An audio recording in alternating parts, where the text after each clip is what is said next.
Welcome to another Meeples and Milkshakes Board Game Cafe unboxing video. I'm Jim. We're here on Monday, so we're closed today, so we'll be nice and quiet as we unbox these 6 boxes from a few different distributors. Let's get right to it.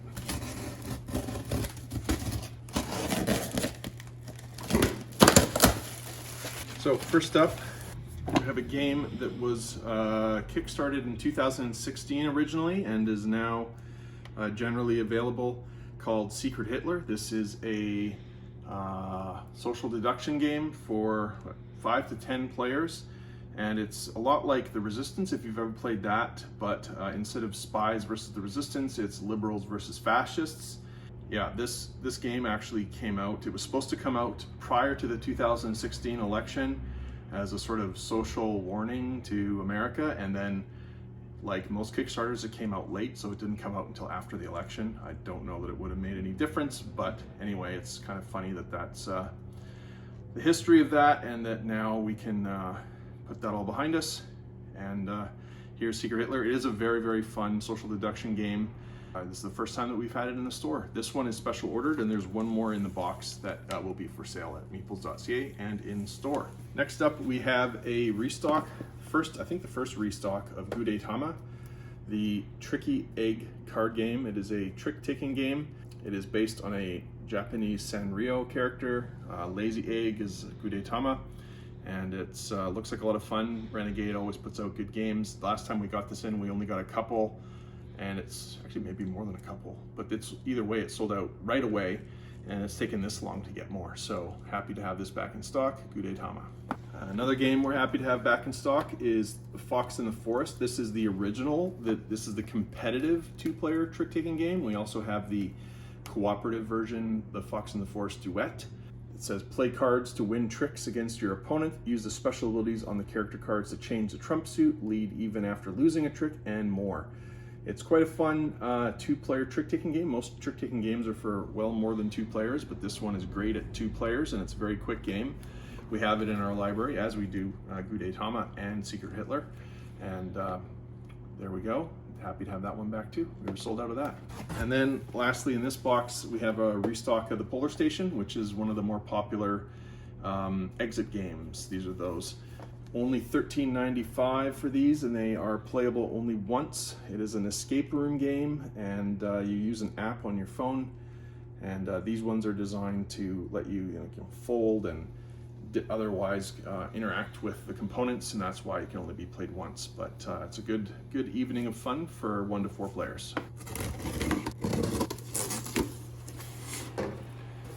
Always with the peanuts. Sometimes we have to use packing peanuts when we ship games because we've run out of all of the other packing materials, and I do apologize if I ever sent you a box with packing peanuts, because they are the bane of my existence, and I'm sure you don't like them any more than I do. But that's what these fine folks always used to send us games like Scrabble.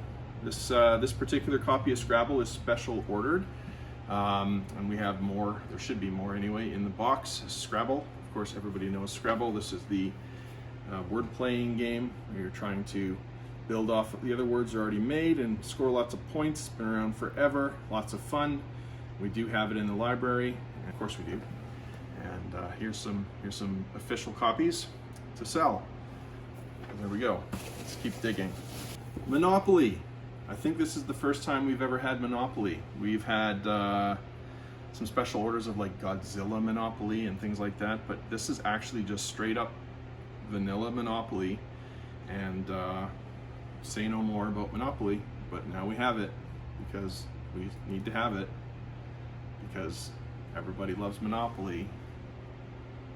Here's another game. I can't remember if we've had the Game of Life. I actually quite liked playing the Game of Life when I was a kid. And I actually did like playing Monopoly, although we played it wrong, like everybody in the world seems to play it wrong. And I would actually like to play Monopoly someday with the actual rules, which I've never seen or read before. So, but the Game of Life is lots of fun, and I played this a ton when I was a kid, and now we have it here. It might be the first time we have it in stock, actually. It's sort of hard to get these games, but not fun. Look at that. You can spin it and find out how many spaces you're moving. And you can have a career and a family, go on adventures, and even get pets. And you can somebody can be the banker, and the board is all colorful, and you get to roll and move, or spin and move. So that's pretty cool. And now we have Game of Life as well. Next, we have Anti-Monopoly. This is the real estate trading game for the 21st century. Now, back many months ago when I ordered this, I remember reading about it and thinking it was cool enough to actually bring in. I don't want to bring in Garbage Pail Monopoly and Garbage Pail Kids Monopoly and Ghostbusters Monopoly and Lord of the Rings Monopoly and Transformers Monopoly and Star Wars Monopoly and all of those. I'm not going to do that here. But this seems kind of cool, so we did bring in this one, Anti-Monopoly. Now let's read together what it says. Ready for an update of the Monopoly folk game invented by Elizabeth Maggie 100 years ago? It's a twist right out of today's headlines. Free market competitors clash with ruthless monopolists. In the real business world, competitors and monopolists work hard to make money, but they go about it in different ways. Competitors sell their good at market price to make a profit. Monopolists, on the other hand, prefer to wipe out their competitors so they can fix prices above competitive levels and make excessive profits. Other real estate trading games jumble competition and monopolies together. In Anti-Monopoly, however, players are divided into competitors and monopolists before the game starts. The two types of players then follow different rules in their quest for big money. This method of play is a revolutionary idea for games. In all other games, players follow one set of rules, and it is this idea of movement and choice which allows Anti-Monopoly to be the first and only game in history which clearly distinguishes between the actions of competitors and monopolists. So, if you're for fair enterprise, you can charge fair rent, you can build on any street, you can create supply and demand, and you can end a price war. But if you're a monopolist, you can charge greedy monopolistic rents, you can only build when you own a group of streets, you restrict supply, and you can go to prison for price fixing. So, if you want a new take on Monopoly, Anti-Monopoly might be the game you're looking for. And this looked like a lot of fun, so there we go. Anti-Monopoly will now be available. And the world's tiniest little spider was just there, so that was fun. Anyway, Anti-Monopoly now available.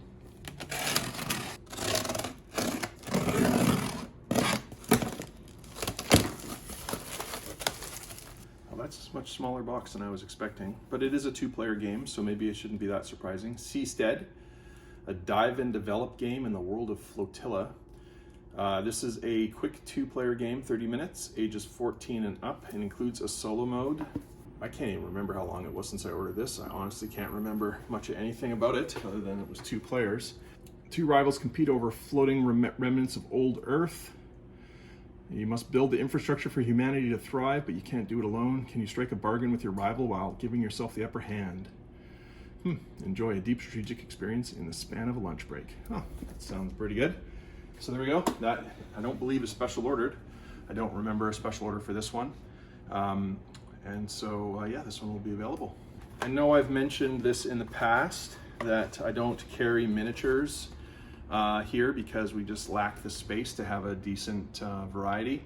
There's nothing more annoying than wanting, a female dragonborn rogue, and then they only have human rogues, and that's not even female ones. So I don't carry them. I wish I could. I don't have the space, but I do special order them. And this really handsome guy named Jim ordered these Ranger ones. I guess he's playing a Ranger in his D&D campaign, and wanted a miniature. He's playing a Ranger, and I like these Wordlings miniatures. Wordlings is the Renegade Games source book for 5th edition, which lets you play as children who are the only people in the world who can use magic. The adults can't use magic, but the kids can. And the kids are the only people that can see all the bad creatures and stuff. So I thought that was cool, and these are pre-painted, and it comes with a nice woofer. And so why not get one of these as well? Now I have some variety of different Rangers to use. Oh, darn it. That handsome guy named Jim has lots of choices to use, And yeah, so there we go. If you want to be called handsome and get some miniatures, you can special order some too. There you go. How am I going to get this out of the box?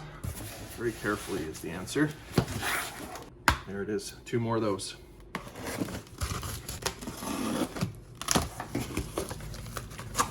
Okay, now, first up, Station Master, which I'm really hoping is half as good as I was told it was by the rep from the distributor who sells it. This game is apparently now one of his favorite games. He played it a bunch. They got a demo copy to try it out. It's from Calliope Games. It's called Station Master by Chris Bayless. It's a 2 to 6 player game, ages 8 and up, play time of 30 to 50 minutes. And well, this fellow kept raving and raving and raving about it and telling me we have to get it and we have to put a copy in the library because it's a perfect game for the library, super fun, and so why not? So, Station Master. Good morning. It's a busy day down at the railway station. As Station Master, you must ensure everything runs smoothly. You'll be adding rail cars to iconic locomotives, boarding passengers on waiting trains, and derailing others with action cards. Make sure the trains depart on time and earn the most efficiency points to win. So, I don't know too much about it right now, except I was told how it played a few months ago when the rep was raving about it. Hopefully it's awesome, and in any case, we will have this in the library very soon, and you'll be able to come down and try it out. And I hope you enjoy it. And this plays a full 6, and we do have some tables of 6 here, so if you can get a big group together, there you go, Station Master. And then a restock of Pandasaurus's The Mind. This is a very, very fun game for, well, what does it say? 2 to 4 players, although I know you can play this with more than 4 players. I've played this with even as many as 7. It's a lot of fun. And there's a deck of 100 cards in here, numbered from 1 to 100, and everybody gets dealt 1 card at the beginning of the game. That's because it's level 1, so you get 1 card. And your goal is to play those cards in ascending order, in increasing order, without talking. So you guys all agree to start, and now you have to just somehow figure out how to play those cards in the right order. And then once you're done that, level 2, you each get 2 cards. Now you have to play those 6 cards if you're playing, say if you're playing a 3-player game. So you'll have 6 cards, and you have to play those 6 cards in the correct order without talking about what you have in your hand. Anytime you make a mistake, then you have to lose a life, and you have, I think, 3 lives to start the game. And you're just trying to get as far as you can. If you finish level 2, then you're going to go to level 3. You each get 3 cards, and now you have 9 cards to figure out how to play in the correct order, and so on and so on. It is a lot of fun, and I definitely recommend coming down and playing it if you've never played it. It's the hoot, even though you're not talking. Well, you will be talking, but you'll be talking in between the levels, and it's great, great fun, and you'll want to play this over and over and over again. I can't even tell you how many times I played this. Could be 100.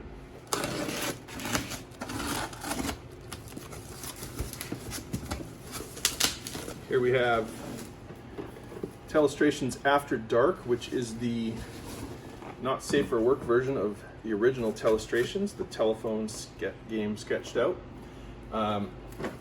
This is the game where you will draw a picture, and then you pass that picture over to somebody, and they have to write in words what they think that was, and then they pass those words to the next person, and they have to draw out those words, and you go back and forth like that around the table. Hopefully you have lots of people to play with. The more you have, the more fun this gets. And yeah, so I've played this game tons of times, and it's always fun. And this is a game that you can play with anybody, even people who aren't serious hobby gamers, and they can get them into playing a game and having fun, and it's just a great time. So one of these is special ordered, and the rest will be on the shelf. There's 1 copy of After Dark and 2. So this one will be special ordered, so both of these will be on the shelf.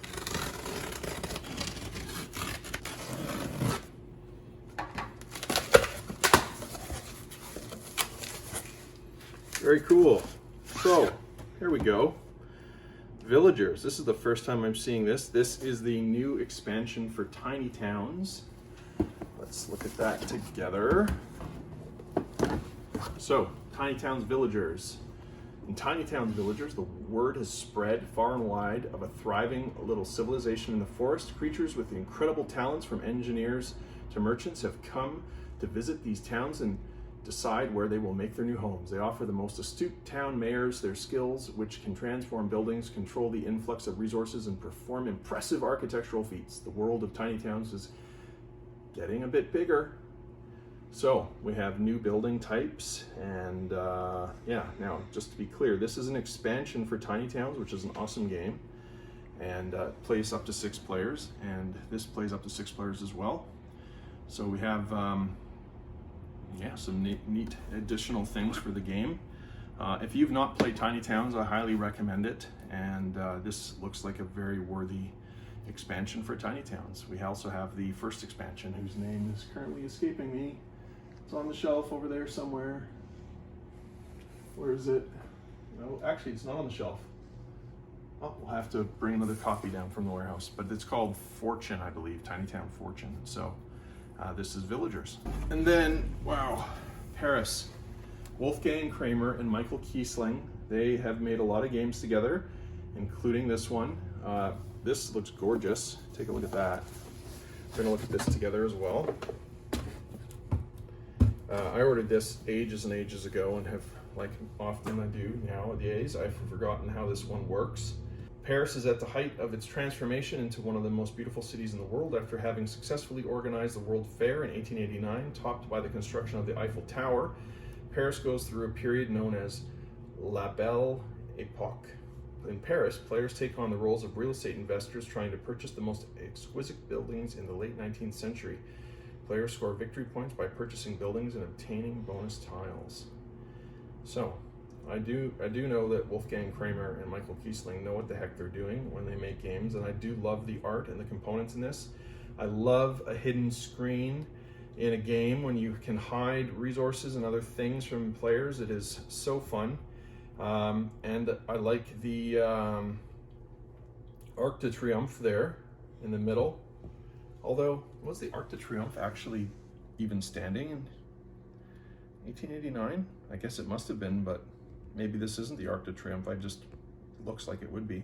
But in any case, I have still a lot to learn about Paris. I've been there once. I can say proudly I finally got to go abroad, and that was the place we went to, and we loved it in Paris.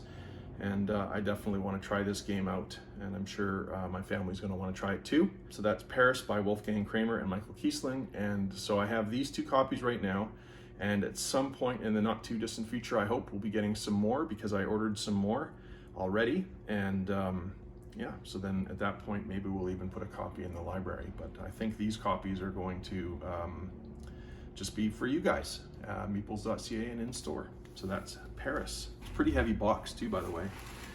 Did you hear that? It's a pretty heavy box. So I love a heavy game, and I like a box with lots of components in it. And that was our unboxing. That's all that we have for you today. Thanks for watching. As always, we appreciate it when you hit that like button, the thumbs up in YouTube, and when you share and subscribe. When you do subscribe, hit that bell so you'll get notified when these videos come up. We'll be doing another video later this week. We're getting some more things in. And also I want to mention we had a sale last week, and that was a lot of fun. We sent a lot of packages all over the country, and a lot of new customers who found out about us. Some people were nice enough to post on Reddit and Board Game Geek about our sale, and so thank you to whoever those people were that shared the news on our behalf, because we're not allowed to do that ourselves. There's a great Reddit for board game sales in Canada, and we're not allowed to post about ourselves on there, and for good reason. But somebody did, and so thank you very much. Again, our cafe is open now, and we were hopping yesterday. It was busy all day, and it was great fun. And we hope to see you in here soon to enjoy our great food and drink and our great library.